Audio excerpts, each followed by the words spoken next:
दत्त जयंतीची पवित्र कथा पुराणांमध्ये सांगितले आहे की अत्रि ऋषी आणि अनसूया माता हे तपस्वी दाम्पत्य होते. अनसूया माता अतिशय पातिव्रता, शुद्ध व दयाळू होत्या. त्यांच्या पवित्रतेची कीर्ती सर्वत्र पसरली. स्वर्गात ऐकून देवी पार्वती, लक्ष्मी आणि सरस्वती यांना वाटले की अनसूयांची पातिव्रता खूपच मोठी मानली जाते. चला पाहूया ती किती शक्तिमान आहे. त्यांनी आपल्या पतींना ब्रह्मा, विष्णू आणि महेश अनसूयांची परीक्षा घ्यायला सांगितले. 3 देव भिक्षुकाच्या रूपात अत्रि ऋषींच्या आश्रमात गेले. अनसूया मातेनं त्यांचं स्वागत केलं.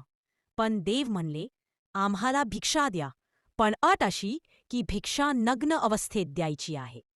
हे ऐकून सर्वसामान्य स्त्री अडखळली असती. पण माता अनसूयांनी आपल्या पातिव्रत्याच्या तेजाने त्यांना लहान बालकांमध्ये परिवर्तित केले आणि त्यांना दूध पाजून भिक्षा दिली. त्यानंतर देवांच्या पत्नी चिंता करून आश्रमात आल्या आणि सर्वज्ञानी मातेला नम्रपणे विनंती केली. अनसूयांनी कृपेने पुन्हा देवांना त्यांच्या स्वरूपात परत केले. देवांनी कृतज्ञ होऊन अनसूया मातेला वर मागायला सांगितले. माता, तुमच्या संयुक्त अवतार पुत्र म्हणून हवा.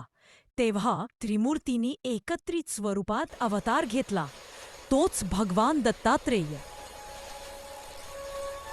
क्षणशमन दत्त जयंती साजरी करतात, ज्या दिवशी मर्गशीर्ष पौर्णिमा. त्या दिवशी लोक दत्ताची पूजा करतात, दिवे लावतात, दत्त मंत्र म्हणतात, गरिबांना अन्न देतात. कारण दत्तगुरु म्हणतात, प्रेम करा, दया करा आणि सर्वांमध्ये देव पहा.